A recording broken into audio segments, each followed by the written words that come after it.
విచిత్రాల నిధి ఓ విధి విచిత్రాల నిధి వింత కథల సారథి ఆశ నిరాశల వారధి నిరంకుశ నిర్ణయాల నిర్దయవానిధి ఓ విధి విచిత్రాల నిధి ఓ విధి.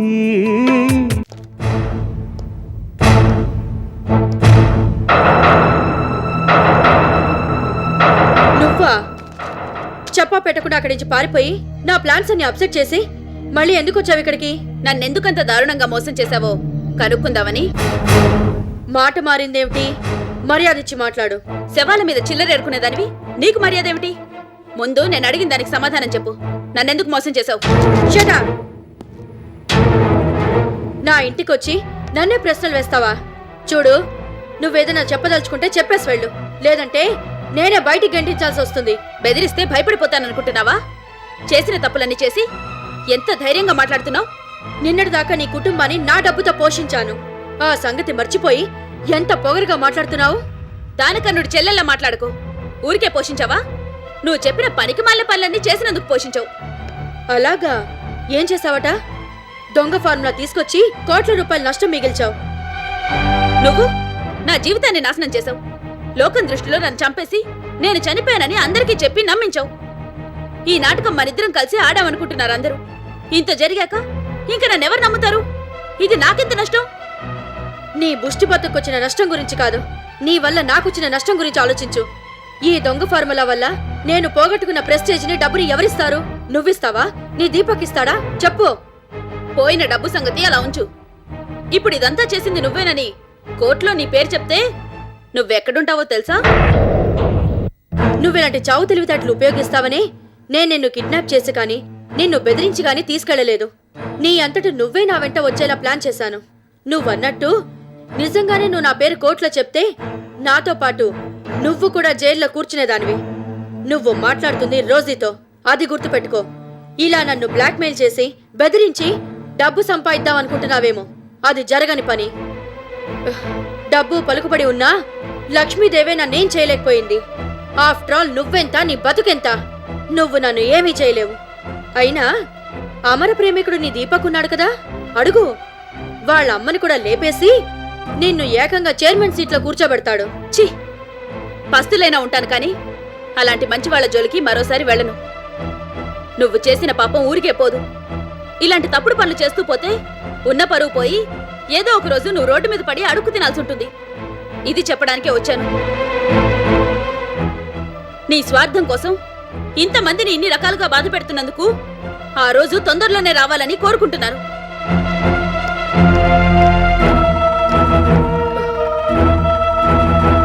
ఏంటి వినోద్ నువ్వు చెప్పేది? అవునన్నా, అసలు ఈ కేసు కోర్టుకు రావడానికి, నిన్ను హంతకుడిగా నిరూపించి శిక్ష పడేలా చేయడానికి ప్లాన్ చేసింది గ్రానీ. సాఫ్ట్ డ్రింక్ విషయంలో నష్టపోయినందుకు మీ మీద పగ తీర్చుకోవాలనుకుంది. అందుకు భార్గవ్ తన గుప్పెట్లో పెట్టుకుని ఇంత నాటకం ఆడింది. ఆ విషయం చెప్పడానికి నిన్ను ఇక్కడికి రమ్మన్నాను. ఏదో ఒక శవాన్ని అడ్డు పెట్టుకుని భార్గవి చనిపోయిందని, ఆ శవం భార్గవిదేనని అందరూ నమ్మే పరిస్థితులు కల్పించింది గ్రానీ. పోలీసుల దగ్గర నుంచి పోస్ట్ మార్టం రిపోర్ట్ వరకు ప్రతి ఒక్కరిని డబ్బుతో కొనేసి ఎవ్వరికి ఏ అనుమానం రాకుండా మేనేజ్ చేసింది. మరి భార్గవికి ఆ విషయం తెలీదా? తెలీదు నాన్న. భార్గవికి డబ్బాసి చూపించి కొన్నాళ్ళ పాటు తను చెప్పిన దగ్గర ఉండాలని ఎవ్వరికీ తెలియకుండా వేరే చోటికి తీసుకెళ్లి దాచేసింది గ్రానీ. బయట ఏం జరుగుతుందో తెలియనివ్వకుండా చేసింది. నువ్వే హత్య చేసావు అన్నట్టు ప్రచారం చేసి హత్యా నేరం కింద నీకు శిక్ష పడే పరిస్థితి తెచ్చిందని భార్గవికి ఏమాత్రం తెలియనివ్వలేదు. చివరి నిమిషంలో భార్గవికి రోజీ తనని దాచేసి ఇంత నాటకం ఆడుతుందని తెలిసి తప్పించుకుని వచ్చి కోర్టులో తను చనిపోలేదన్న విషయాన్ని చెప్పింది. అప్పటికైనా భార్గవికి ఆ విషయం తెలియబెట్టి సరిపోయింది, కానీ లేకపోతే ఏమై ఉండేది?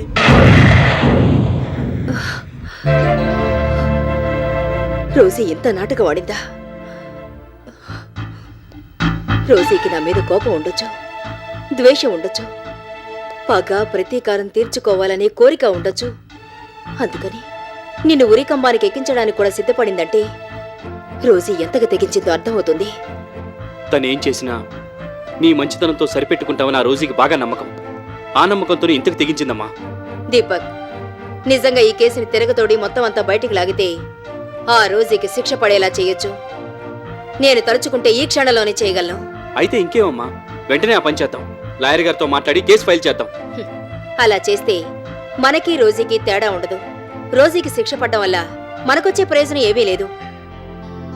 కానీ ఇంత దారుణానికి సిద్ధపడిన రోజీని అంత తేలిగ్గా వదలను. రోజీ బలహీనత ఏమిటో నాకు బాగా తెలుసు.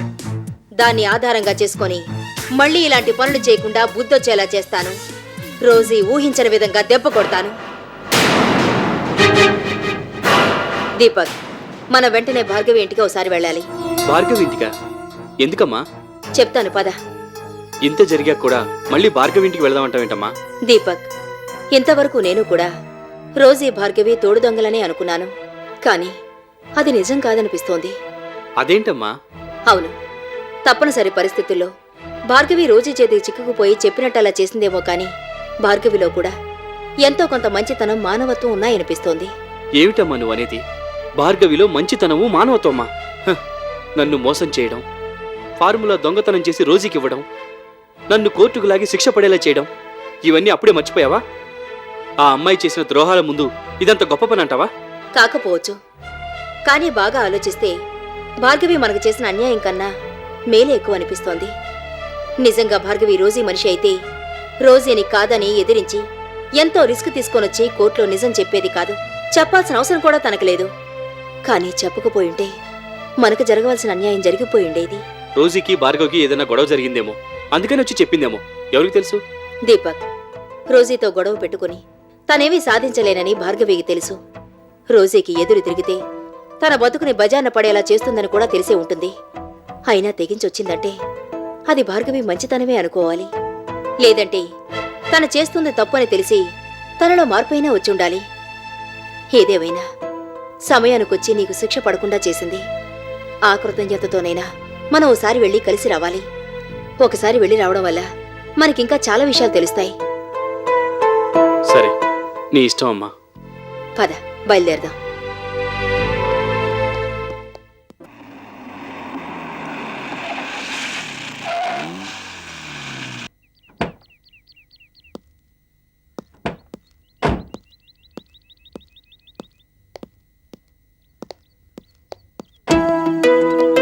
ఏమైంది బాబు? తాళం వేసుందమ్మా.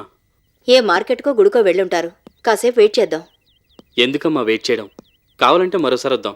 వెళ్దాం పద. ఎవరు కావాలండి? ఇక్కడ భార్గవి అని. నిన్ననే ఖాళీ చేసి వెళ్ళిపోయారమ్మా. లారీలో సామాన్లు ఎక్కిస్తుంటే చూశాను. ఎక్కడికి వెళ్ళారో తెలుసా? తెలీదండి.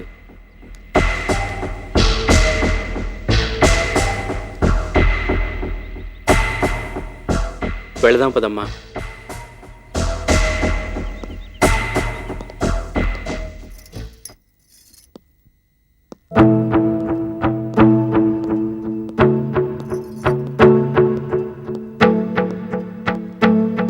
బాబు, ఊరెళ్తున్నారా? లేడికి లేచిందే ప్రయాణం అని ఏడగ బయలుదేరిపోనారేటి? గాని గారికని ఓ మాట చెప్పినారా? లేకపోతే ఇంటికి రాగానే ఈనోజు బాబు ఏడకెళ్ళిపోనారని నా మీద గయ్యం లెగుస్తారు. గ్రానీకి చెప్పాల్సిన అవసరం నాకు లేదు నో కాదు. అదేటి బాబు, మీరు అలాగ చెప్పా పెట్టకుండా వెళ్ళిపోతే ఓ అమ్మగారు కంగారు అడిపోతారు. గాని గారి సంగతి మీకు తెలిసిందే కదా. మీరు ఎటు వెళ్తున్నారు, ఎప్పుడు వస్తారు నాకన్నా చెప్పండి.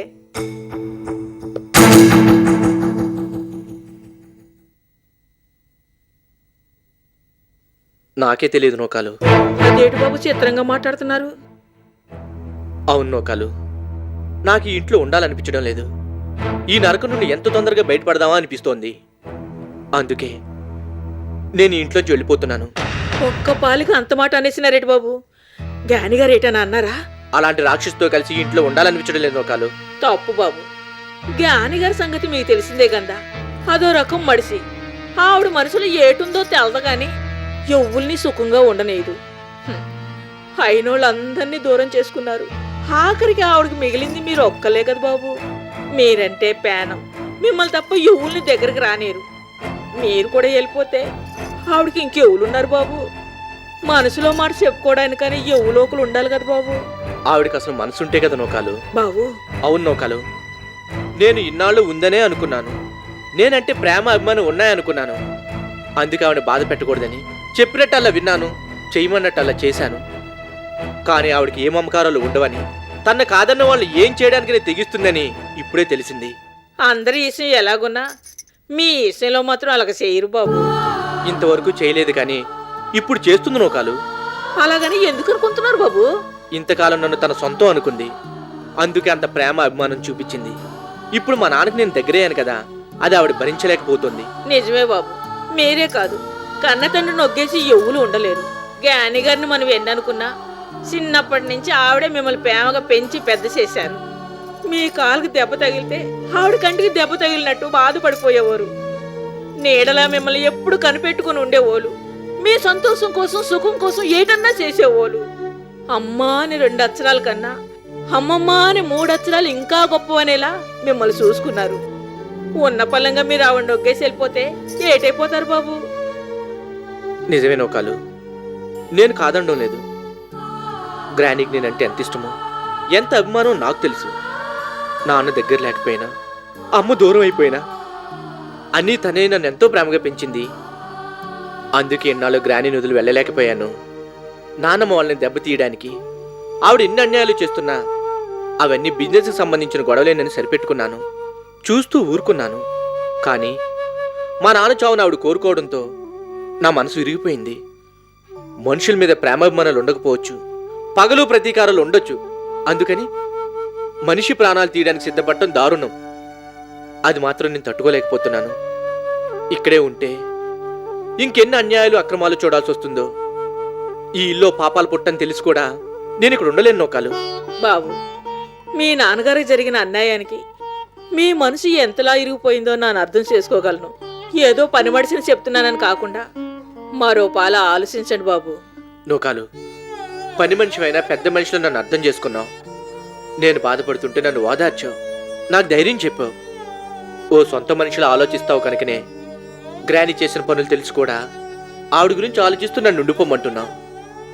కానీ మనుషుల మధ్య తేడాలనేవి రానే రాకూడదు. ఓసారి వచ్చాక కలిసి ఉండడం చాలా కష్టం. అందుకే వెళ్ళిపోతున్నాను. నీ మాట కాదన్నందుకు మరోలా అనుకోకు బాబు. కనీసం ఏడకెళ్తున్నావో అదైనా చెప్పు బాబు. వెళ్ళే వరకు నాకే తెలియదు నూకాలు, ఎక్కడికి వెళ్తున్నాను. వెళ్తాను.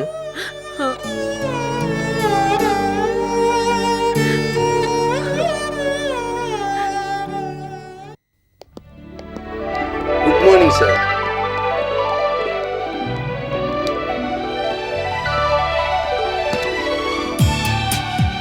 పదండి, అలాగే ఒకసారి కలిసి వద్దాం.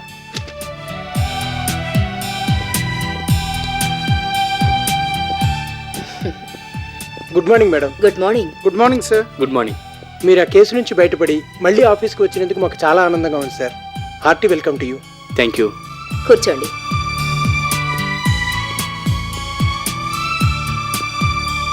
మేడం, ఇన్నాళ్లుగా ఆఫీస్లో దీపక్ గారు లేక మీరు లేక చాలా ఇబ్బందిగా ఉండేది. ఏదో పోగొట్టుకున్న బాధ, ఏం జరుగుతుందోనన్న భయం. మేం కూడా లేకపోతే పనులాగిపోతాయని ఆఫీస్కి వచ్చేవాళ్ళం. లేకపోతే ఆఫీస్కి రావాలంటే భయంగా ఉండేది. మీ ఆరోగ్యం కూడా పాడవడంతో పూర్తిగా అప్సెట్ అయిపోయాం. ఇన్నాళ్ళకి ప్రాబ్లమ్స్ అన్నీ సాల్వ్ అయిపోయాయి. మీరిద్దరు రావడంతో ఆఫీస్కి మళ్ళీ కళొచ్చింది. పాత రోజులు గుర్తొస్తున్నాయి. పాత రోజులంటే సుధాకర్కి బెంగళూరు ట్రాన్స్ఫర్ అయిన రోజులా, నీకు ఇంక్రిమెంట్ కట్ అయిన రోజులా? అమ్మో, అవి మళ్ళీ గుర్తు చేయకండి మేడం, తలుచుకుంటేనే భయంగా ఉంది. పాత రోజులంటే మన బిజినెస్ని దెబ్బతీయడానికి రోజీ వేసిన ప్లాన్లు, మనం వాటిని ఛాలెంజ్గా తీసుకొని రోజుని ఎదురు దెబ్బతీసిన సందర్భాలు, ఆ సక్సెస్ని అందరం పంచుకొని హాయిగా ఆనందించిన రోజులు గుర్తొస్తున్నాయి మేడం. ఓకే రాజు, తిరిగి ఆ రోజులే వచ్చాయనుకుందాం. అదే ఉత్సాహంతో పనిచేద్దాం. మళ్ళీ బిజినెస్ని మంచి రేంజ్కి తీసుకుని వెళదాం. ఏమంటావు దీపక్? అలాగేనమ్మా. ఇప్పుడు మనం ఇమ్మీడియట్గా చేయాల్సిన పని ఏమిటంటే ఆగిపోయిన సాఫ్ట్ డ్రింక్ని వెంటనే మార్కెట్లోకి తీసుకురావడం. మన కంపెనీ మీద ఉన్న నమ్మకంతో సాఫ్ట్ డ్రింక్ వస్తుందనగానే డీలర్లు, డిస్ట్రిబ్యూటర్లు ఎంతో ఉత్సాహంగా ఎప్పుడో ముందుకొచ్చారు. చాలా మంది అడ్వాన్స్ పేమెంట్స్ కూడా చేసేశారు. కారణాలేవైనా ఈ విషయంలో ఆలస్యం జరిగినందుకు మనమే బాధ్యత వహించాల్సి ఉంటుంది. మన మీద గౌరవంతో ఊరుకున్నారు కానీ వాళ్ళు కోర్టుకెక్కుంటే ఎంత గొడవ జరుగుండేది. ఎనీహౌ సుధాకర్, డ్రింక్ విషయంలో జరిగిన ఆలస్యానికి విచారిస్తున్నావని తొందరలోనే ఆ డ్రింక్ మార్కెట్లోకి తెచ్చి ఏర్పాట్లు చేస్తామని, మిగతా వివరాలు త్వరలోనే తెలియపరుస్తామని అందరికీ లెటర్స్ రాయండి. అలాగే మేడం. దీపక్, బాటిల్ డిజైన్ దగ్గర నుంచి ప్రొడక్షన్, డిస్ట్రిబ్యూషన్, మార్కెటింగ్, పబ్లిసిటీ అన్నీ నువ్వే దగ్గరుండి చూసుకున్నావు. మరోసారి చెక్ చేసుకొని అంతా రెడీ అనుకుంటే డేట్ ఫిక్స్ చేసి ప్రొడక్షన్ స్టార్ట్ చేద్దాం. అలాగేనమ్మా. మరి ఇంకెందుకు ఆలస్యం, మీరు ఆ పనిలో ఉండండి. దీపక్, నువ్వు వెళ్ళి ఓసారి అవన్నీ చెక్ చేసుకో. ఎక్కడికి వెళ్ళమంటున్నావు అమ్మా? నీ ఛాంబర్కి. అమ్మో, నన్ను మాత్రం అక్కడికి వెళ్ళమని చెప్పకు. అదేమిటి? ఆ ఛాంబర్లోకి మారాను, ఉరికంబం దాకా వెళ్ళాను. ఇంకా పొరపాటును కూడా అక్కడికి వెళ్ళను. ఇక్కడే నీ దగ్గరే పనిచేసుకుంటాను. సరే, నీ ఇష్టం.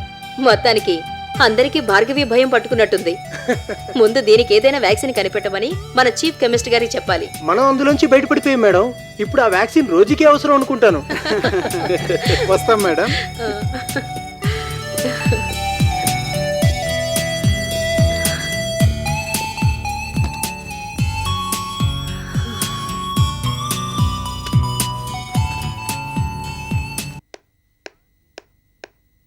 వినోద్, వినోద్,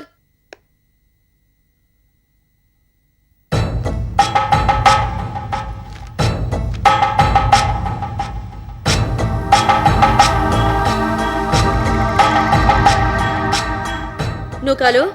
వినోద్ ఏడి? ఇంకా రాలేదా? ఎక్కడికి వెళ్ళాడు? అడుగుతున్నది నిన్నే. ఏం వినిపించడం లేదా?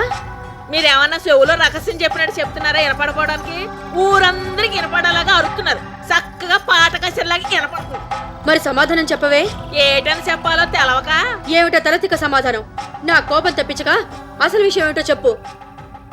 తొందరగా చెప్తావా లేదా? ఈనోదు బాబు ఇంటోంచి వెళ్ళిపోనాడు.